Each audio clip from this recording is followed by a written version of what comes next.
Good morning, everybody. Hopefully, you having an awesome Saturday. If you can see the flyer and if you can see me, matter of fact, I just want to double check, make sure everything's up and running. If you don't mind putting in the chat where you're from, I would love to know where you're coming from. And my name is Keith Jones, and we have a really awesome, impactful property tour for you today.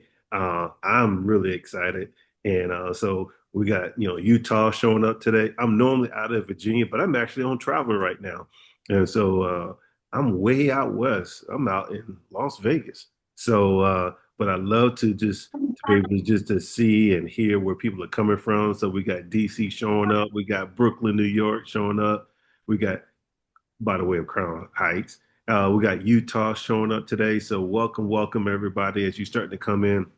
We're gonna go ahead and get started because there's a lot of information we want to share with you today, and an update at that too. Um, if some of y'all who was around, you would notice that this person looks familiar. Yes. She came back. She has an update for us too. I mean, the property tour that she did. I mean, it was just an awesome property tour that she done before, and she's so kind to come back and actually share with us another property, and she's gonna give us a little update on the last one too. It's going to be really awesome. So if this is your first time with us, we want to say just thank you. Matter of fact, we wouldn't even have this if it wasn't for my buddy Scott. Scott, thank you for the vision that you had before, if we say COVID, that you said, you know what, let me get people together who are real estate investors to kind of share a little bit about their process, what's going on, because they're currently in action doing real estate investing. Because people always ask, should I do real estate investing? Can I do real estate investing? And we say, yes, you can. But we just don't want to say it. We want to show you. And you will hear how we learn and how we move. And maybe that's what you want to do. You're in the right spot. And so the person who invited you to this meeting, go ahead and tell them thank you, right? Because there's going to be so much information. Plus, you want to know some more information right after this so you can get plugged in and really understand about this thing called real estate investing. Because we're getting towards the end of the year and you've probably been thinking about it. It's probably time to start taking some action now. And so, speaking of now, Scott, I just want to turn over to you, my friend, because you love to introduce our speakers and plus just the way that you brought this all together. And I'm really grateful as people starting to come in from different parts of the United States. And I'm just so ready to hear what we got for today. Well, Keith, can you hear me okay? I can hear you. Well, good morning. Good morning. Can you believe this is Labor Day weekend? Wow. Yes. We are just about to jump in the month of September. As you said, we've got about 4 months left in the year. But, to your point about these property tours, we've been doing these property tours now I actually started them back before COVID, a little over 6 years ago. And we love sharing from our community members what they're doing in their real estate venture or their journey. And so we love to highlight different, around the country. We travel as far as, having folks. I'm here in Cincinnati, Northern Kentucky. You're actually from the DC market, but you're actually in Vegas right now. And we have people on from all over the country, and we're doing deals in our community all around the country. So we have a really Jennifer, I love you to death. She's got so much information to share today. And I got a reminder, we only have an hour because we like to respect everybody's time on a Saturday, and we keep these to an hour. But she has so much great information to share and some experiences, not only in her journey, but like on this particular property she's going to share with us. And she came across some things that she wasn't expecting for. She'll talk about that. I'm not gonna. She's shaking her head up and down. I'm not going to steal her thunder. Again, I'm going to go ahead and apologize right now. I've got a really sore throat, so I'm kind of sound like a little bit of a frog right now. But let's go ahead and bring our featured investor out, Jennifer Wright. Jennifer, And I am an investor as well as a mortgage broker and a board certified clinical chaplain. I've worked in healthcare my entire life. My parents said that I was born with a stethoscope. I just came out wanting to take care of everything and everybody. And we lived on a ranch. And so I was part of, when all the animals gave birth and taking care of them. And I became a candy striper when I was 12. And so all of that, I was in healthcare basically. I got one of my degrees is in healthcare administration, and so I ran some healthcare practices and as well as assisted living communities and skilled nursing communities. And so my background really was in healthcare, and I loved it. I'm a retired firefighter and medic as well. And that put me through school. And I became a single parent when I was fairly young. And I was always working and doing things and wasn't able to really give everything that I wanted to my kids. And healthcare is a service industry, and so when my dad, he's a mortgage broker and he was a developer. And so when we were growing up, I would go with him to, all of his developments and all of his projects and see what he was doing. And construction and being a handyman and all those things were very enticing to me. I really loved it. And I'm the eldest of a very large family. And so it gave me a little bit of purpose and it was really fun. Plus, it was quality time to spend with my dad. And so as I got older and I remembered all these things that my dad was doing, when I was on the fire department for one of the cities here in Utah, the mayor reached out to me and said, "Hey, Jen, would you uh, be interested in serving on our planning commission?" And I said, "Tell me a little bit more." So and I inevitably became on the planning commission and became the chairperson for the planning commission for several years. So I got to see everything from CCNRs and variance requests and soil samples and all the road studies and all of the things, and meet with developers and go out on site and see the laws and the rules and the regulations and attend all the meetings and work with the mayor and the city councilman and planning chairman, etc. And I really loved that. So I bought my first home when I was in my early 20s. And I kept that as a primary residence. Then I bought another property and used that as a rental. And then I bought another property and used that as a rental as well, even before I kind of knew the right way to do it. And I had some problems. I had some bad tenants. I didn't know exactly how to structure things appropriately. And it just, it was hard. And so I learned the hard way, even before any of the joining the Renatus community, the education and having people on your team and being surrounded with people who do what they teach. So they have experience, and if I would have known what I know now, life would have been different. And if I would have got into investing and realizing that I don't even have to use any of my own money. And a lot of people always ask me, "Jen, how are you doing all of these properties? I've got 3 of them going on right now. How are you doing that?" It's expensive to buy a house, especially here in Utah, where the median house price is in the mid 500s.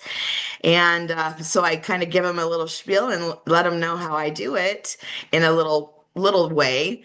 And people are coming on, and now it's making a difference in people's lives. And I'm realizing, and I know for sure that real estate is a service industry. That's one of the things that held me back from doing it, is because from coming in from healthcare, and it is a service industry, to realizing that every day I'm making a difference in someone's life.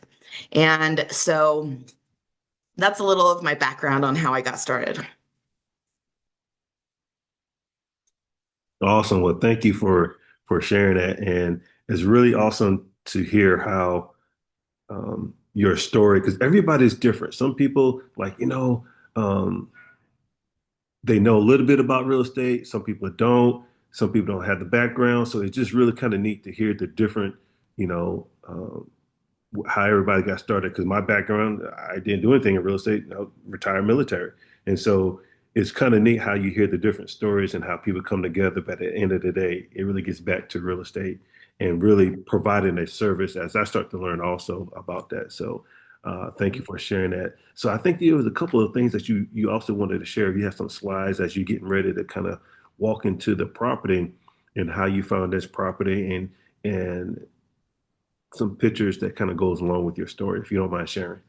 Absolutely. So, this property, like I said, is the third one that we've got going on right now. Can you guys see my screen? It is coming. Okay. Yep. So, yep, presentation mode, and we should be good to go. Well, it would help if I had my glasses on, then I could actually see. All right.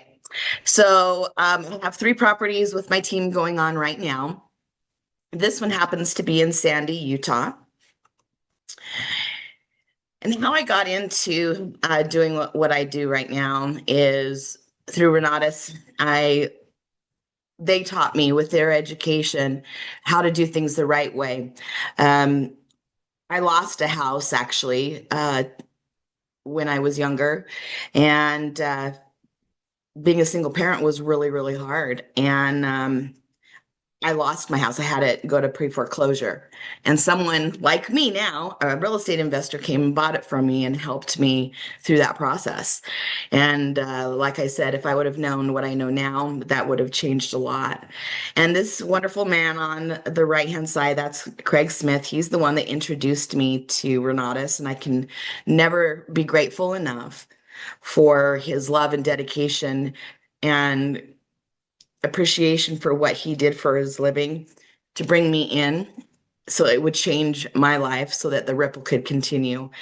And I'm just very grateful for him bringing me into Renatus. The other people that are instrumental in this is on the left-hand side, having a good title company and a really great relationship with title.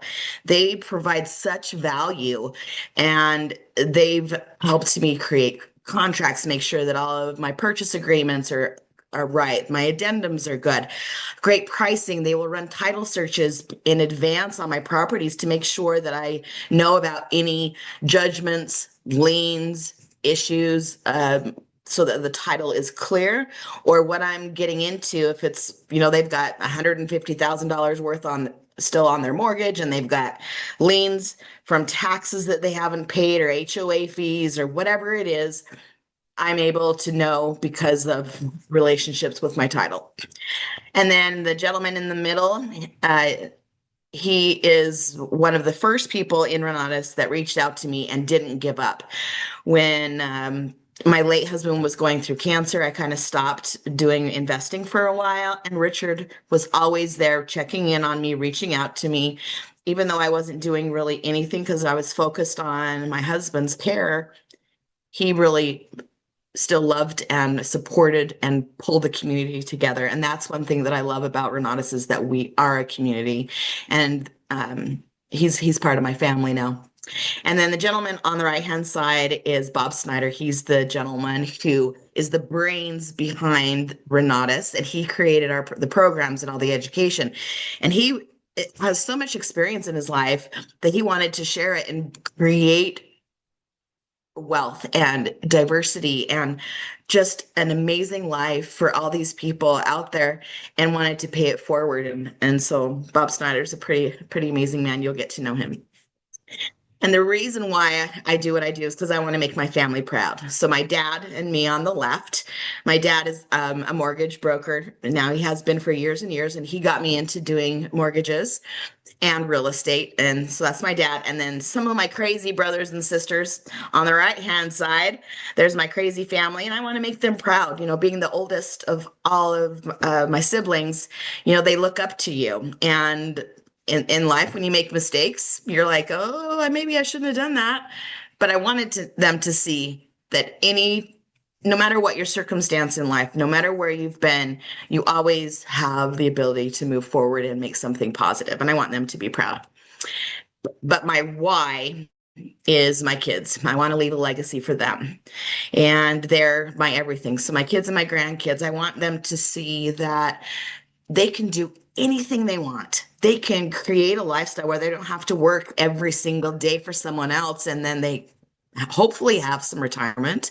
I want them to be their own bosses. I want them to create possibilities and wealth. And so real estate is the way to do it. And if you look at most of, I would say almost all of the millionaires and people that are independently wealthy, they own real estate of some ways, and they have been doing that. And so it's an investment that is there, and it's something that you can leave. It's something that's passive, that you don't even have to go to a 9 to 5 job. Once you start doing things correctly and you know what you're doing, it will leave passive income. That, like for me, I went to Europe for 2 weeks in June, and then I worked while I was over there, and just made a couple calls every day and had my team work there, and money is making money for me. And then this is my team. So on the right hand side is my brother Adam. He's my one of my baby brothers, and his beautiful wife Tiffany. And then there's my contractor and her husband. And then there's one of my realty partners and designers. And then there's myself. And I just love our team. We are women, own businesses, and we bring our wonderful men with us. And we want to be able to impact people. And so I love my team, and I couldn't do it without them. So how did and please type in questions and in the chat box, and I'll be happy to answer any as we go along, because there is a lot of information.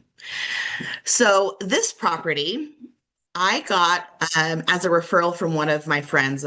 She and I did some nonprofit work and some charity things in the past, and she's also a Harley rider like myself. And one of her family members passed away last September, and so the house was in probate, and she's the executor of his estate. And so when he passed away, she was like, "What do I do with the house? Oh crap, I don't even really know what to do." And she's like, "Oh, Jen does this. I'm going to reach out to Jen." So she reached out to me, and I said, "Absolutely." We went out. I brought my couple of my nieces with me, and my sister-in-law and my brother, to look at the house and kind of build a relationship and find out what their goals were. And because whenever I go in and look at a property from someone, I want to know what's their motivation, what's been going on in their life, why are they wanting to sell possibly, what's their situation? Because we have so many avenues to help them, whether we buy it, we teach them what we do, we work on getting them some creative financing to stay in their home. What's the situation for them?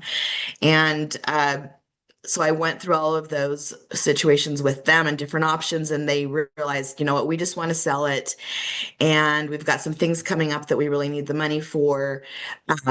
We don't live here in the state, or we already have our own home, and we don't want to have to manage it. Whatever the situation was, will you just buy it from us? And I said, sure.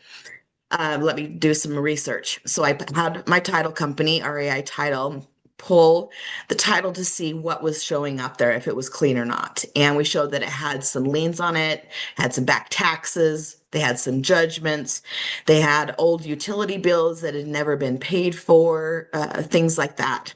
And so that we knew that when we were going to give them an offer for an asking price, we knew how to adjust our numbers, because those things that show up on title have to be paid before we can take ownership of it. And they thought that they were going to be able to rehab it, and it was going to be about $25,000 to fix. Well, as I showed them the numbers, as we walked through and we did our inspections, we realized, and they were able to see, oh, yeah, we had no idea. So during the inspection, we found out that it had a little bit of a sewer leak, it had sprinkler leaks, it had a leak from one of the plumbing pipes underneath the foundation of the house, as well as a leak in the wall in the kitchen. It also had meth, mold, and termites. And so when you are looking at your investments and your properties, even your own house, if you're going to buy one for your primary residence, getting a complete and detailed inspection is absolutely paramount. It will show you what is a possibility that might need to be fixed in 5 to 10 years. It'll show you what's going on exactly now, any safety issues and health hazard issues, etc. And really set the groundwork for what you're going to do and be able to do for the house. And maybe even if you have to pass on it, you know. And they also had allowed their stepmom to stay at the house for a while, and it was in disrepair. They didn't take care of things. They didn't run sprinklers. They didn't all do all of that, so that it was overgrown and dead grass and beautiful roses and trees that were just in disrepair. So I offered them several solutions like we discussed, but they were exhausted and they just wanted to come up with a solution. And also, they were being hounded and pestered by other investors who were really rude and demeaning to them and made them feel really stupid and dirty and awful. And that's not who we are. We want to. We've all been in situations in our life that we want people to treat us the way we want to be treated. And so please make sure that when you're interacting with people, you don't know what their story is, you don't know what they're going through. Just treat them with love and kindness. That really does go really far. So we bought the house for $350,000. They initially wanted us to pay 470.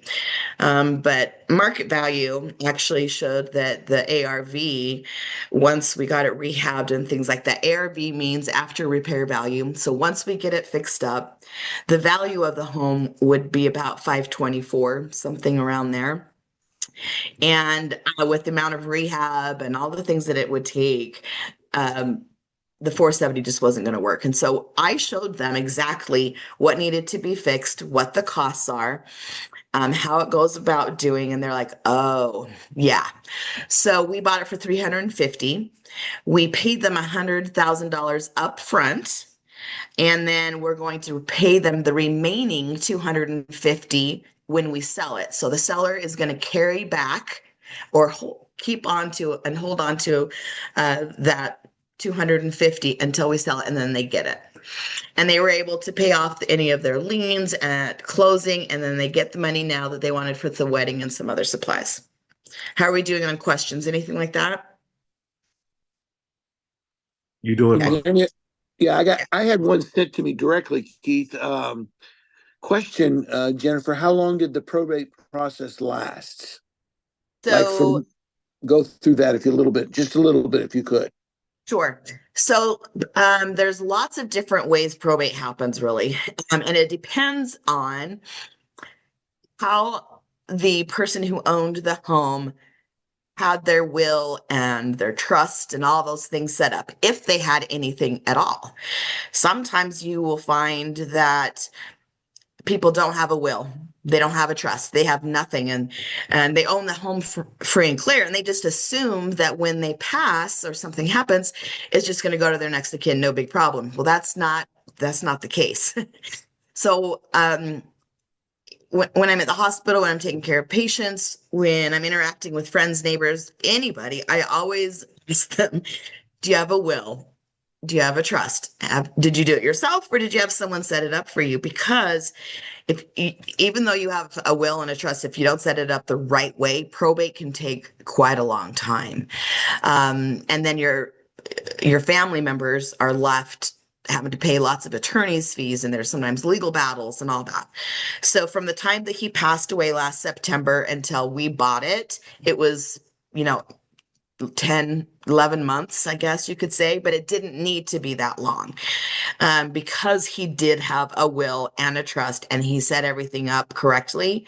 It would have just taken just a few weeks. But they were battling with what do they do with the house and the stepmom who was still in the home, and what do they do about the debts and all those things, because they just didn't have the funds. So did that answer that question? Absolutely. It all depends on the individual who owned the property. And basically, you talked about the will and the trust and if they're set up correctly. Correct. Because I know in some states, probate can last a lot longer. So you have to check with your local state, your local. But so if anybody's interested in thinking about getting into probate type deals, obviously that's another great reason to be a part of our community. We have some amazing training and education on that, do we not? Absolutely. Absolutely. Yep. And make sure that you go to someone who knows what they're doing, that specializes in those types of things. You want to have, probate attorneys, elder law, estate planners, your CPA, your financial advisors, because not everybody knows how to set them up the correct way, especially if you're going to be a real estate investor or what have you. There's certain ways to do things that has actually saved me hundreds and hundreds and hundreds of thousands of dollars in taxes and lawyers' fees and issues because I knew exactly who to go to and trust and how to set up the right way. So thank you for that question. So how can we help? I kind of discussed it a little bit. I'm kind of unique in the fact that I'm also a mortgage broker and a real estate investor. So I can offer them all these different kinds of creative solutions for them. And if any of those work, then that's great. But like this one, they wanted just to have it sold and get the money now fast, because from the time that we made the offer on the house, got it under contract and closed is just, a week to 2 weeks, depending upon your lenders. So here's the house before, and we just started. We closed 2 weeks ago. And this is kind of what it looks like. The room on the left was the owner's bedroom. Mm. And the bed was out. It was kind of a mess in there. The windows were very old. They're only single paned. There was paneling all over in this room, and there was really no closet. And so it was mess. And you can see like old outlets. Some of the house only had 2-prong outlets, and the kitchen and the bathroom and the laundry room had 3-prong. So we knew that we had some grounding issues and we needed to change some of the electrical going on. And then you can see this room on the right. That was the bathroom off his bedroom. And it was a laundry room, has the water heater in there. The shower used to be where those shelving was. He took the shower out. I don't know why, but took a shower out. And I just had the toilet and the sink. So it really was a 1.5 bath home when we purchased it. You can see all of the overgrown trees and the bushes and the roses and the grass and the unkept deck. It needed trees to be trimmed. There was electrical lines running through the trees, and the electrical lines were hanging over and pushing down on the electricity. So we have to call the power company to come and trim the tree, as well as raise the electricity so it's higher, because we could reach up and almost touch it. Well, I can't because I'm vertically challenged, but people who are a little taller than me could reach up and touch that electrical line, and that's not really safe. And the old deck, you can see the kitchen, different outlets. That's laminate flooring. We found out that there's 3 levels of laminate flooring on top of beautiful hardwood floors throughout the entire house. Oh my gosh, it was crazy. They had vents for air conditioning in weird places in the middle of the kitchen. Just very bizarre ways of being. You can see that the old bathroom, tile and just outdated, and there was leaks in the plumbing. On the right hand side, you can see another one of the bedrooms in there. You can see on the outside wall, it's all brick. Pretty 2 of the rooms were pretty decent sized. One was really very large, which was great. You can see that we always check on the roof to make sure what status the roof is, if there's any missing shingles, how many layers of shingles they are, what kind of shingles, if the roof is a little soggy when you walk on it, are all the seams matching, does it have venting in place, is it all sealed up so there's no issues? Was there old patching? Did they have previous things? And you can also see that it doesn't have a garage. It was a carport, and at the end of the carport, if you were to walk straight through that wall, that is where the owner's bedroom was. So the carport was 2 lengths long, and they enclosed that to make it an enclosed bedroom. And then on the right, you can see we started taking the paneling down. There's me and my contractor looking at some ways to get some demolition going. That's her demolition bat. I love it. And you can see the weird vent in the middle of the floor on the ground there. And in the kitchen, you can see behind her water damage from leaking pipes, and that you can't see because there was countertops and cabinets all right there. You would not be able to see it if you didn't know what you're doing and have the right inspection team and the right contractors to go through all the right ways. So we knew that there was some mold and some water damage that we needed to replace. And so that's one of the reasons why we decided to take all of the cabinets and countertops off. And get brand new ones, is because we knew that we needed to handle some plumbing issues. Then there's us doing more work. My sister-in-law, we're taking some things to the dump. And then on the right-hand side is the front of the house with one of our money lenders. So we have people that are in our community, as well as some of my friends and even work associates, that want to make the money that they have in their retirement accounts, etc., make money for them passively. So she's not involved. She's not making any of the decisions. She's not doing any of the work. She's none of that stuff. Missy has a 401k that she learned how to put into a certain type of account where she can use that money, her IRA, Roths, 401ks, even HSAs, to invest in real estate and then become an equity partner so that she gets a rate of return on that money that she's loaning to us from the equity that we get at the end. So instead of just getting like at the stock market, you'd get like maybe 5, 6, 7, 8% rate of return, maybe if you're good, lucky. They would get a percentage of the equity. So say we make, let's just throw out a round number. Say we made $50,000 on the house and she put in 25,000. She'd get like 8% of the equity in that profit by being a money lender, by just doing nothing in 2 to 6 months. So that's pretty great. And when it's annualized over the year, sometimes those percentages are over 125%.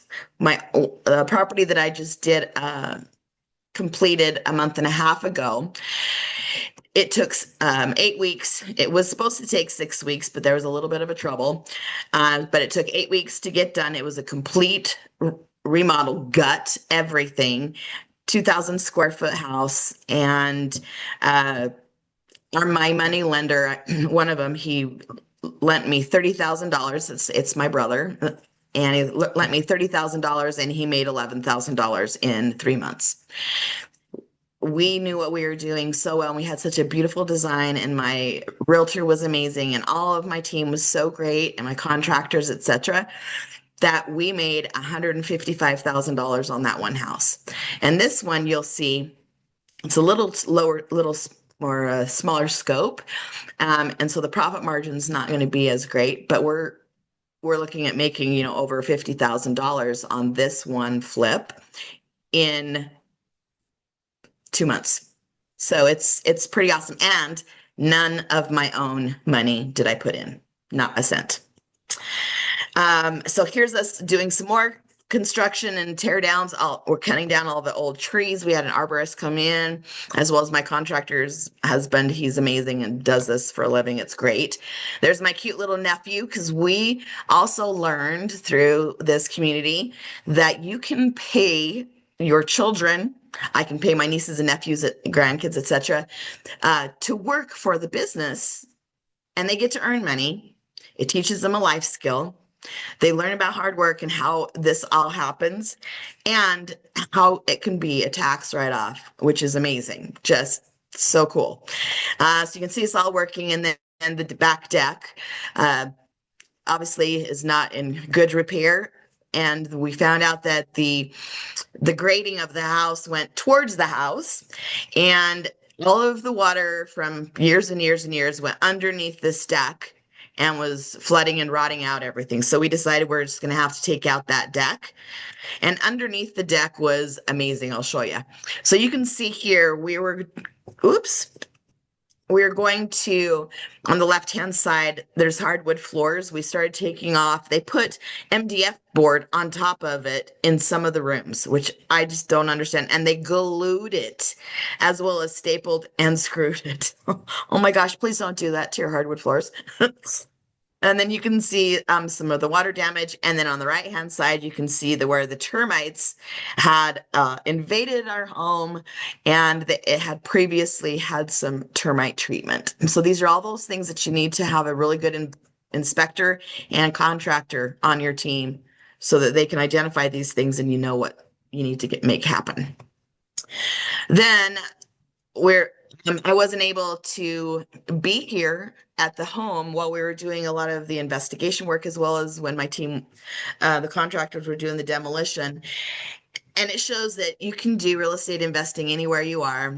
And I was in Houston seeing my sister. And so my brother and sister-in-law video chatted me to show me what was going on so we could all make some decisions together as a team. On the right-hand side, you can see that that's where the deck was. We demolished the deck, and underneath the deck was perfect 20 by 20 slab of concrete. So, but because of the grading issue, the water from the yard was going down. So we called one of our friends who has a concrete lifting company and had them do a bid. And so they came out and raised the concrete so that it would actually have the correct grading. So we avoided that problem for future homeowners, because you want to do what is best for the house for the future homeowners. And it cost $1,500 to do that, but it was so well worth it, because if we were going to put like a cap over the top of it with concrete, that would have been $4,000 to $5,000. And so by thinking outside of the box, having some experience, networking with people in our community, we knew that this was a possibility, and it's going to turn out great and solve some more of those grading issues. So here's the demolition. So this wall on the left-hand side divides the living room and the kitchen. And as we started demoing, we knew this was going to be a load-bearing wall. And so if you can see at the top left, the beam from over on the other side of the hallway goes over to just that top corner. So, and then you can see that there's some piping and electrical that comes through over on the left-hand side. So what we decided to do was take out the wall on the right-hand side up until where the beam stopped. So we'd kind of have a little pony wall there, and then have an open floor plan kitchen with an island. And so there's still like a nice little breakfast nook over on the side. The doorway on the back, on the left-hand side, goes into that weird laundry room bathroom. So we're closing that off and putting a pantry there. And then you'll have an outside door to go back to the patio, but we're putting in new countertops, new beautiful cabinetry, building an island so that when you walk in, it's an open floor plan, you see it, and you still have plenty of room for your living room and an area. This room on the right-hand side was the owner's bedroom, and you can see that termite damage was on the left-hand side wall on the outside where the window is. So we took down all of the wood that was damaged and replaced it all with brand new framing. And we changed the configuration so that the bathroom was going to be huge. We're going to have this beautiful walk-in shower system, and remove the laundry room from there into one of the hall closet areas. We're converting that into a stackable washer dryer unit, and then building a closet on this back east wall that you can't see because we're standing there taking pictures, and then make this a really nice master suite that has their own bathroom. Oh, are you guys ready to talk about numbers, or do you have any questions for me before I move forward? Well, first of all, I just want to say, wow, that you definitely had some details and everything that you had wanted to share. So just a couple of questions. As you were going through this, and because some people are like they may not have the eye for seeing something like this. How did you, I mean, did you do it on your own? Did you collaborate with others? Because when people see problems, they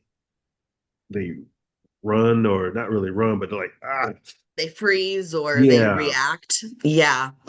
So one thing that you'll know, especially if you when you have the right education and just life experiences, we never expect. We hope that things are going to go perfectly all the time in life, but we know things show up and happen that are out of our control. So, and when they do, we can either react, right, or we can be proactive. So always, whenever we're looking at a property before we even make an offer on it, we're doing our due diligence when we're first doing our walkthrough. You walk on the floors. Does it creak? Does it move? Does it slant?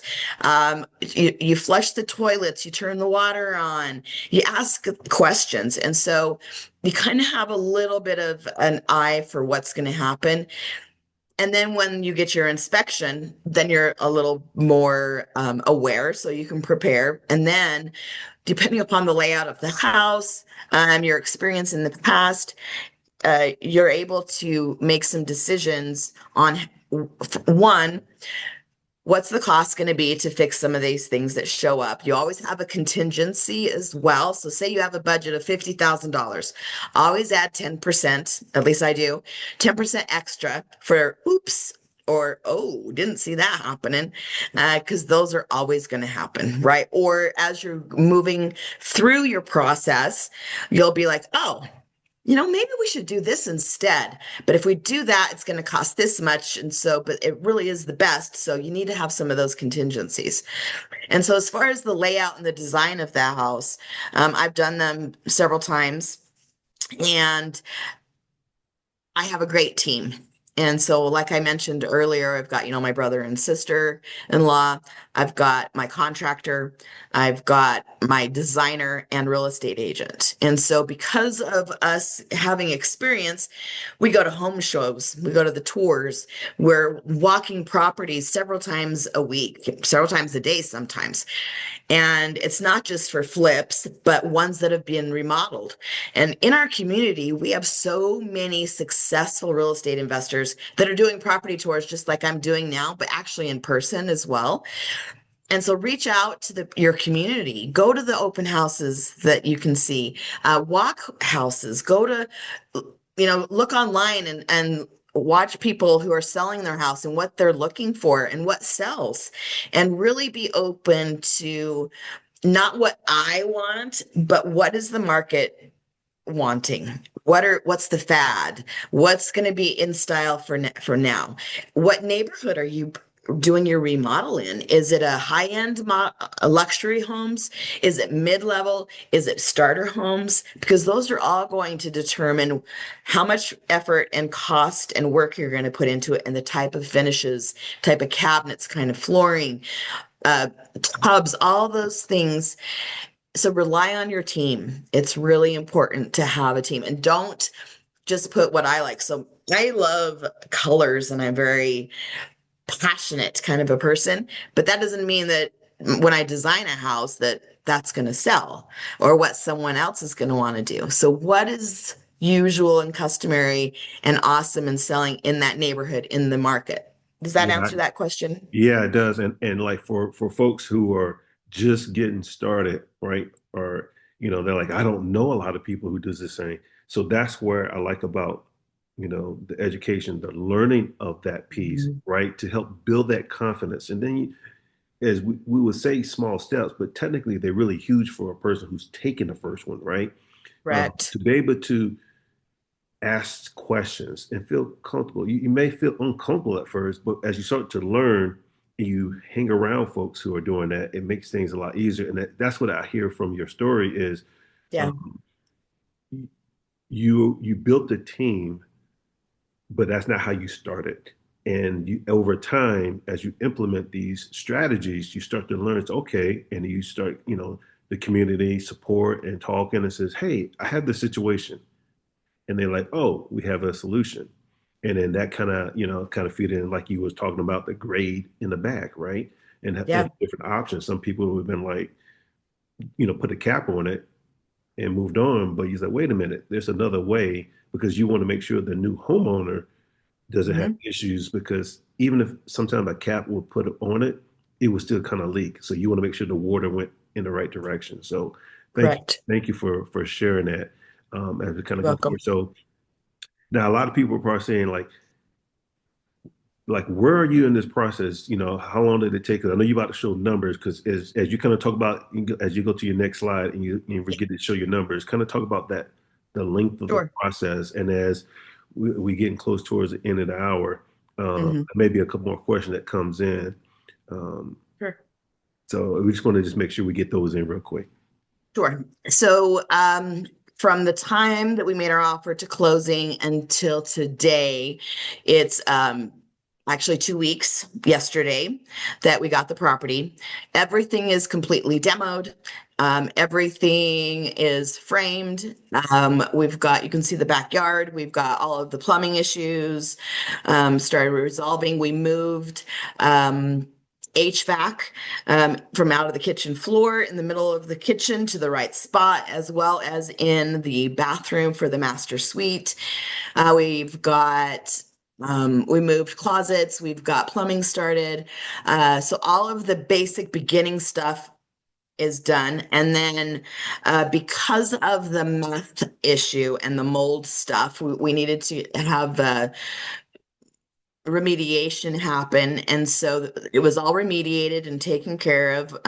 You need to have a professional who knows what they're doing, take care of that. Don't try and do it yourself because if you do, if it comes back positive still after you've already done your whole entire rehab and spent all that money, you're going to have to take it all back out again to do it correctly. So to have the remediation done for the meth and mold and all that stuff was $5,500. And that they also shut you down while you're getting it remediated because it's toxic and they don't want people in the house and things. So work has to stop once you get to a certain spot. And then the health department clears. So health department, because it's a holiday and there's a lot of meth homes here in Salt Lake, they're a little busy. So we probably won't get cleared to start working on it until this next coming Friday. So we're shut down for a week. Uh, which you got to plan on these contingencies. You got to plan on. We thought we were going to be done in 3 weeks because our team is so fast. We had it demoed in a day and a half, and yeah, and framing and crazy. And so we were going to have this done in 3 weeks, but now it's going to take us probably four total from completion. Um, and so that's kind of where we are now. So we're on hold. So make sure you always know that, and you got to have the right education to know what you're doing before you get into that. Otherwise, people would just get in there and get it done and expose yourself to bad chemicals and toxic breathing. It's not a good thing. So here's the numbers. All right. So we ran some comparables, and I'm just showing you three. So we think the ARV is probably going to be about 515, 520, somewhere around there. The selling costs. So when we sell the property, not when it was sold to us, when we sell it, you're going to have to pay your real estate agents. You want to have staging. Staging means furnish it as if the people who are going to buy it can see themselves living there. Staging is so important to make sure that you have a good stager that can come in. And staging costs are going to vary based on um, the type of home, the area you're in, etc. And then private money lenders, um, if we think that it's going to profit $50,000, the amount that they contributed based on the total cost, they would make $10,245. The holding costs means the cost it takes while you're working on the property, while you're holding it until you sell it. So there's always taxes. You need to pay their property taxes. You have to have homeowners insurance for a vacant property while you're there in case anything happens. You got to pay your utilities. You got to pay your lender's fees. So like if you borrow your money from hard money, those are points. You got to pay for your inspections, all those things. So those are just some miscellaneous things. Then you have the rehab costs. We put in 80,000. We had to adjust that as we found more issues with the home. And so our total costs are about 121,000, and the purchase price. And after you pay all the money lenders and all these things, we figure that the profit's going to be about 49,852, and no money out of our pockets, none. And we're going to make $50,000 in 2 to 3 months. Pretty awesome, huh? Yes. Yeah. Pretty awesome. And like I mentioned, our most recent one we sold it with multiple offers at the open house for above asking price, and we closed 3 weeks later. Amazing. And it was a total rehab, and we made over $100,000. It's pretty amazing. So having the right design, the right everything, just pretty amazing. So these are some of my team members, the designers, Anthem, my concrete company, and me. And one of the things that I'm very passionate about is giving back. And so some of the charities that we donate to are Little Miracles, Hope Humanitarian, Global Ideal Life Vision, Veterans Alliance, and Single Parents Alliance. And it's really important for us as my team, as well as the Renatus, is to give back. And not only do we do to charities, but we give back to each other. And we want to make sure that everyone in our circle succeeds and has the best that they can. And like I said, we're family. And I couldn't be more grateful. So thank you for everything. Awesome. Thank you for just, sharing that. And then I believe you're on Facebook, so people can reach out to you on Facebook to really kind of like get to know you, of course, become part of the community, and then of course know you better that way. Thank you for just, walking us through your process. And then where you are right now, because a lot of people need to know is like, can they do this? And, where is it done? And like, what stage are they in? There's a lot of those things where people, told us, and you kind of told us where you are. And it's really neat to hear that story. It's like, you know what? I can do that. Okay. I understand how Jennifer did it. Okay. I see that she built a team. Relationship is really key because we talk about relationship. It's not just all about, your money. It's going to take money, but you also showed how it can work with families. You showed us how you can work with, not just adults, but with kids can get involved with this. Yeah. It's Yeah. just really kind of neat how, and it's like win, win, win. And you helped somebody who says, you know what? I remember somebody was able to help other people. Let me reach back out to that person. And she remembered you. And Yeah. when you really help people and you do what you really want to do, people remember. Yep. They don't know when that time comes. But if you wasn't doing what you were doing, they would never be able to reach out to you to get the results and the help that they needed. And so I just That's want right. to thank you from there. And the last other piece, because I know Scott does this, is like you was able to still do real estate investing and be somewhere else. You wasn't right there at the house. And I know Scott likes to travel and he worked on his properties. And so I'm learning from both of y'all. And thank you for sharing. What about you? And you don't even have to just invest where you live.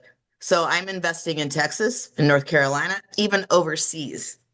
And so there's so many ways of doing things, and it's not even just a flip. You can hold properties. You can sell properties to other people. That you can do commercial deals. You can build tiny home communities. You can own a mobile home park. You can buy a storage unit community. I mean, there's so many things. Multifamilies. You can own 270 unit apartment building. What? Yeah, it's so cool. Yeah. Well, And then when I Jennifer, go on a vacation, I already own a place there. there I you don't have to go. rent one. So I'm yay. Yeah. you'll have to keep us up to date on that overseas one, okay? I will. Well, Jennifer, we are wrapping up. We do try to really keep these to an hour. We try to be respectful for your time and everybody on today. Saturdays are always busy for people spending time with their family, doing whatever they might be doing. And this is Labor Day weekend too. So we appreciate it. And uh, we didn't expect a huge turnout because, you and I talked earlier in the week, like, hey, this is Labor Day weekend. What do you think? And so there's some folks that, wanted to take a little bit of time out just to jump on today. But how would you like to leave everybody today, Jennifer? Because, you know, you indicated or kind of referenced multiple times that if you would have known what you know today, I have said that, Keith, I know you have too. I have said that so many times and thought that to myself. It's like, oh my gosh, why if I just known this 20 years ago, Yep. and or found this community, that's so powerful right there. And this and the relationships that we've built, you built, I've built, Keith's built. How would you like to leave the folks on today who are kind of checking out our community, about getting started with our group and Yeah. diving into the education and really taking action? Because Yeah. we talk about the four currencies. We talk about the time, money, knowledge, and relationships. And knowledge and relationships, when you put those together, are so powerful, but you have to actually take action. So Right. how would you like to leave everybody today? Don't get into analysis paralysis. Don't overthink. Don't be afraid. Well, I mean, you're going to be afraid anyway, but on the other side of fear is passion. And there are so many people out there that, just like me, that got started. I didn't have any money. I was a single parent. And I've been the breadwinner for most of my life. And healthcare workers, chaplains, we don't make a lot of money, right? So whoever invited you today, or even if you just are wanting to get into real estate, take action. I made the amount of money that I spent on my education within 6 months, I made it back 4 times over. Wow. By taking action. And the people that I've brought in and are doing this same thing, same exact thing, but it's only for people who take action, that actually listen, that go to the events, that join a great team, that ask questions, that aren't afraid to say no or hear no or have a door slammed in your face or whatever. And know that I never pay for leads ever. I don't have to pay for leads. It's word of mouth. It's the community and building relationships. And reach out to the person who invited you. Reach out to me if you have any questions. I'm happy to help. Even if you're not in my circle, people reach out to me all the time. I'm happy to share, because if I would have known what I know now and how to do it, and it was easy back in the day when my kids were growing up, if it was that easy, if I would have done it then, I'd be retired. I would have less stress, less wrinkles, all of that. And the ripple effect I'd be able to have on other people like I'm having now would have started a long time ago. So take action, just jump in and just do. Well, that is a amazing way to end this, Jennifer. We really, really appreciate you coming out and taking time today. And for everybody on, I hope you have a great Labor Day weekend. And for everybody on, be blessed. And we'll be on next Saturday. Look forward to seeing everybody. And for now, let's wrap it up. Thank you, Jennifer. Thank You're you, welcome. Keith. Thank Thanks you. for having me, guys. Awesome. Thank you. Okay. Bye-bye. Have a great Bye-bye. day. Okay, bye. Bye-bye.